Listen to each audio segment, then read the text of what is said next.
शिव संकल्प सूक्त के 1 से 6 मंत्रों का अब हम इस वीडियो में अर्थ विन्यास देखेंगे।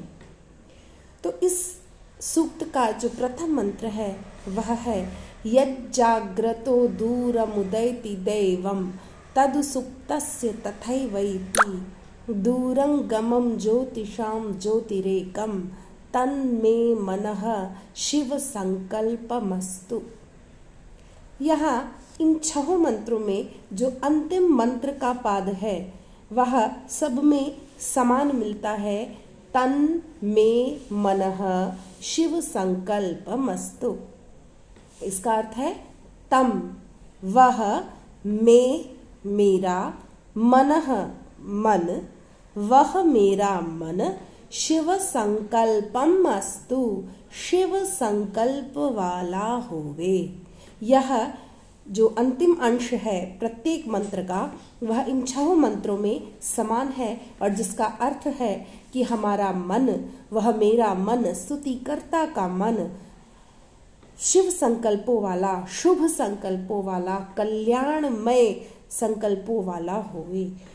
इसका अभिप्राय क्या है कि मन यदि हमारा कल्याणमय संकल्प से युक्त होगा, यदि उसमें अंदर यह विचार आएगा कि मैं अच्छे कर्म करूं, अच्छे कार्य करूं, अच्छे विचार रखूं, तो मन में ही विचार आते हैं, मन में ही संकल्प बनता है और मन के द्वारा ही वह संकल्प क्रियान्वित होता है इंद्रियों के माध्यम से। इसलिए मन का शुभ संकल्प से युक्त होना नितांत अनिवार्य बताया गया है लोक कल्याण, आत्म कल्याण और विश्व कल्याण के लिए।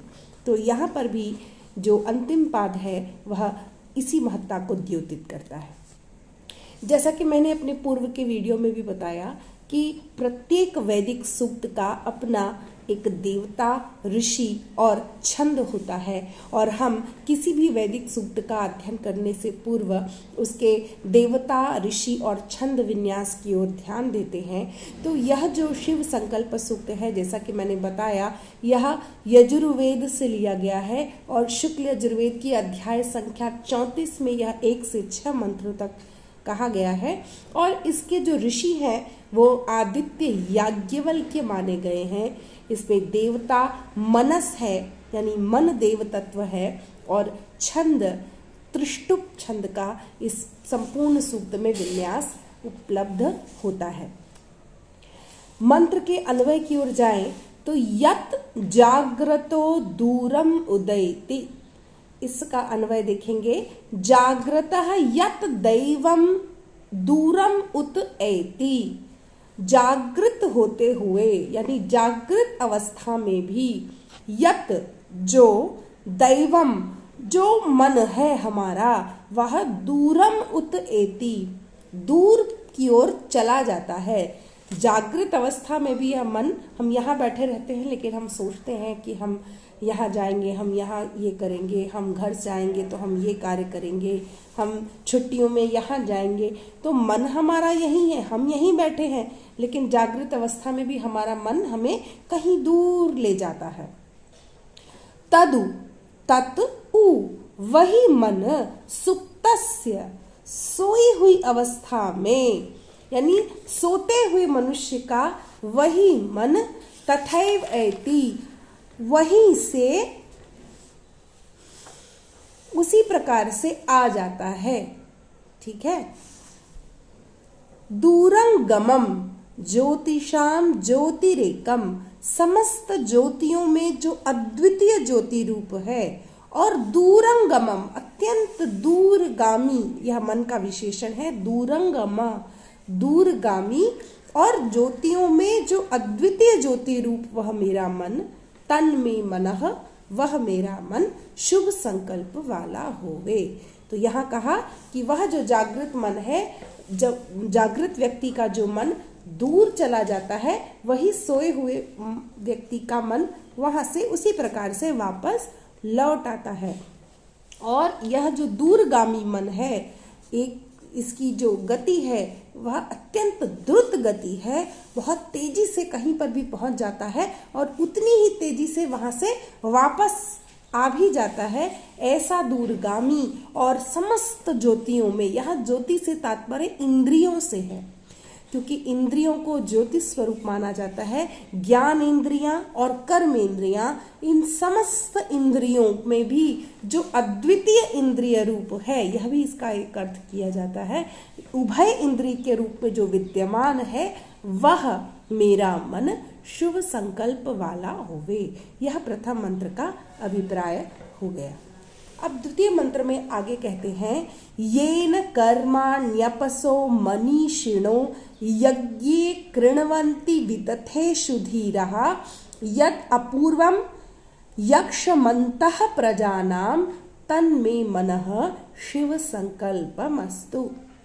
यहाँ कहते हैं येन, जिसके द्वारा, अपसह, अपसह अर्थात कर्मनिष्ठ, मनीषिणः, मनीषी लोग, जिस मन के द्वारा कर्मनिष्ठ मनीषी लोग, मेधावी लोग, धीरः और धीरवान जो पुरुष हैं वह यज्ञे, यज्ञ में, विदधेषु, विदधेषु अर्थात यज्ञ के विधि विधानों को, यज्ञ संबंधी मंत्रों को या यज्ञ संबंधी कर्मों को, कर्माणि कृण्वन्ति करते हैं। जिस मन के द्वारा ज्ञानी, मनीषी और धैर्यवान लोग यज्ञ में यज्ञ से संबंधित विधि विधानों को भली प्रकार से करते हैं, और यत जो प्रजानाम, प्रजाओं का, प्राणियों का, अंतः, अंतर्भाग में, प्रजा सभी प्राणियों के अंतः भाग में, अपूर्वम यानी सर्वप्रथम, सर्वप्रधान रूप से विद्यमान है, और यक्षम जो यक्ष है यानी कि जो पूज्य है, ऐसा वह मेरा मन शुभ संकल्पों वाला हो। यह बताया कि ऋषियों की भी जो मेधा शक्ति है, जो उनका ज्ञान है, वह सब मन के द्वारा ही नियंत्रित और प्रभावित होता है।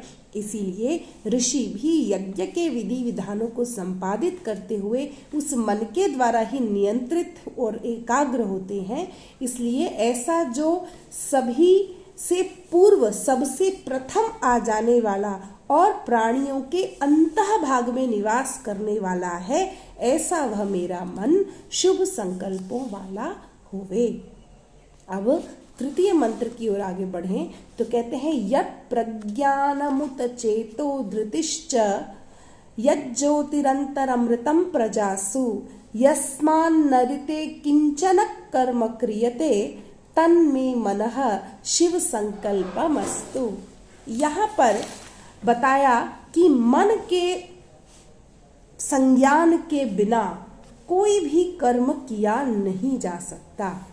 यत् प्रज्ञानम उत चेतः धृतिः च, यत् जो प्रज्ञानम उत्कृष्ट ज्ञान का जनक, उत और चेतः अप्रकृष्ट ज्ञान का जनक, यानी जिसके द्वारा बहुत ही विशिष्ट ज्ञान को भी प्राप्त किया जाता है और बहुत ही सामान्य ज्ञान को भी हम जान पाते हैं। धृति ही और धैर्य का जो आधार स्तंभ है, आधार स्वरूप है, प्रजासु अंतः, प्राणियों के अंतः में विद्यमान जो अमृत ज्योति स्वरूप है, और यस्मान ऋते जिसके बिना किंचन कर्म न क्रियते, कोई भी काम नहीं किया जा सकता, ऐसा वह मेरा मन शुभ संकल्प वाला होवे।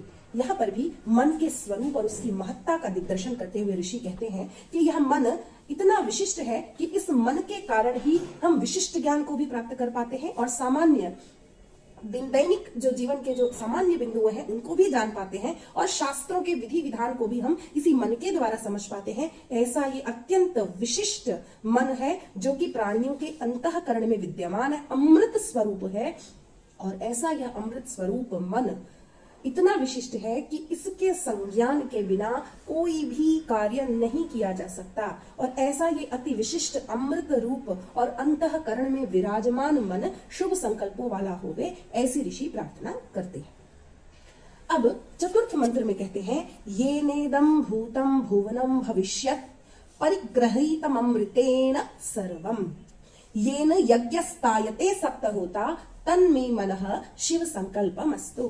कहते हैं ये न, जिसके द्वारा, अमृतेन, और पूर्व मंत्र में कहा कि यह अमृत स्वरूप है, तो यहां उसका विशेषण देते हैं ये न अमृतेन, जिस अमृत स्वरूप मन के द्वारा, भूतम भुवनम भविष्यत, भूत भविष्य और वर्तमान तीनों का ज्ञान होता है, सर्वम परिगृहीतम, सब कुछ जाना जाता है, गृहीतम यानी ग्रहण किया जाता है।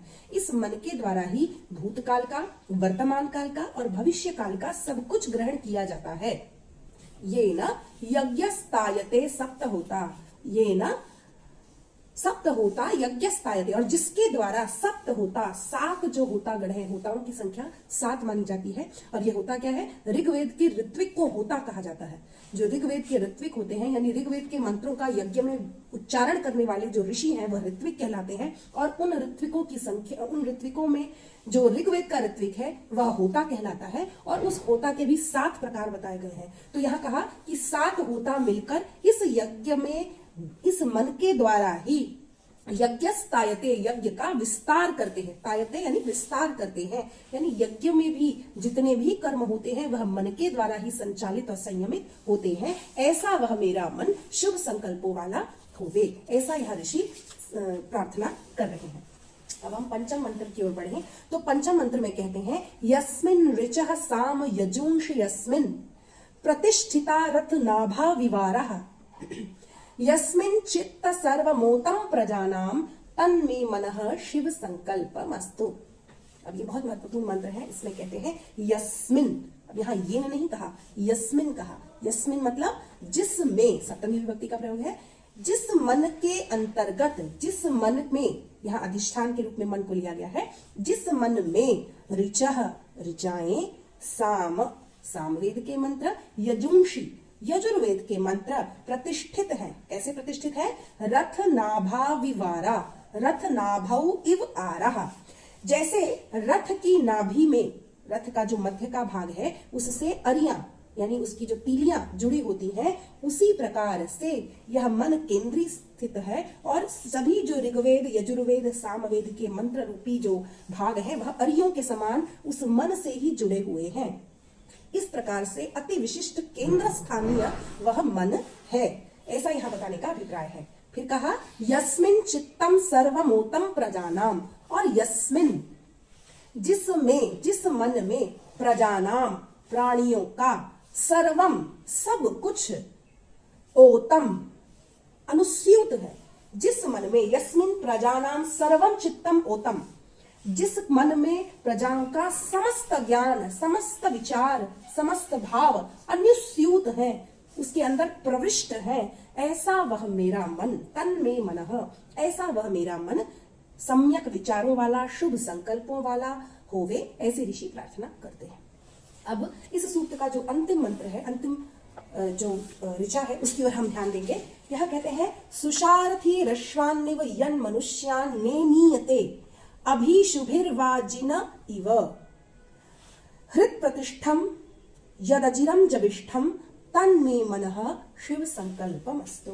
यहाँ इसके अन्वय में कहते हैं, इसके अर्थ को जब हम देखेंगे तो कहते हैं यत, यन मनुष्यान में से यत, यत जो मन, यत मतलब जो मन, मनुष्यान मनुष्यों को, सुशारथी अश्वान इव नेनीयते, जैसे सुशारथी, सुशारथी मतलब अच्छा सारथी, यहाँ 2 बार स होने से दूसरे स का शकार हो गया है, तो सुसारथी ही, अच्छा जो सारथी है, जो अपने सारथी के दायित्व को समझता है, ऐसा जो अच्छा कुशल सारथी है वह क्या करता है, अश्वान, अश्वों को, घोड़ों को लगाम से कसकर नेनीयते, ले जाता है।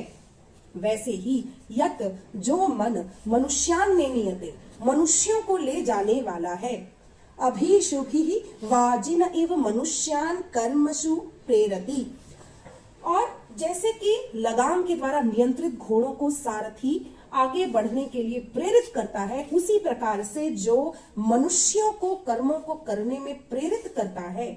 यहाँ पे मन का कर्म कुशलता की ओर ध्यान इंगित किया गया है। इसके बाद मन के कुछ विशेषण दिए, कहा यत जो मन हृत प्रतिष्ठम अजिरम जविष्ठम, ये 3 मन के विशेषण दे दिए और कहा कि यह मन कैसा है, हृत प्रतिष्ठ है, जविर है और अजिरम, ठीक है, जरा रहित है। अजिरम मतलब जरा रहित है, यानी कभी भी मन को बुढ़ापा नहीं आता। प्रसिद्ध है, कहते हैं दिल तो बच्चा है जी, तो वैसे ही ये शास्त्र भी मानते हैं कि मन में कभी भी बुढ़ापा नहीं आता, मन कभी जरा अवस्था को प्राप्त नहीं होता। और हृत प्रतिष्ठम, हृत मतलब हृदय में, प्रतिष्ठम जो प्रतिष्ठित है, हृदय क्षेत्र जिसका रहने का स्थान है, उस हृत प्रतिष्ठम हृदय क्षेत्र में अवस्थित वह मन जरा रहित है। और जविष्ठम यानी अत्यंत वेगशाली है, उसकी जो गति है वह किसी के द्वारा भी नियंत्रित नहीं की जा सकती, ऐसा वह मन शुभ संकल्पों वाला होवे, यह ऋषि प्रार्थना करते हैं। तो बहुत ही सम्यक विचारों से युक्त, शुभ संकल्पों और शुभ विचारों की प्रेरणा देने वाला यह सूक्त विशेष द्रष्टव्य है। और कहते ही हैं यथा मनसा मनुते तथा वाचा वदन्ति, यथा वाचा वदन्ति तथा एव कर्मः क्रियते। तो जैसा मन विचार करेगा वैसा ही वाणी बोलेगी, और जैसा वाणी बोलेगी वैसे ही कर्म होंगे। इस दृष्टि से मन का सद विचारों से, सद संकल्पों से युक्त होना नितांत अनिवार्य है, और इसी की प्रार्थना इस सूक्त में ऋषि के द्वारा की गई है। आशा है आपको इसका अर्थ स्पष्ट हुआ होगा। मैं इस जो मंत्र और उनके अन्वय अर्थ हैं इनको PDF बना करके भी आपके पास प्रेषित करूंगी, जिससे आप उनको पहले देख लें और उसके बाद इस वीडियो को साथ साथ सुनें, तो आपको यह सूक्त अच्छे से स्पष्ट हो जाएगा। अभी के लिए धन्यवाद। पुनः फिर किसी नए विषय के साथ आपसे पुनः मिलेंगे। धन्यवाद।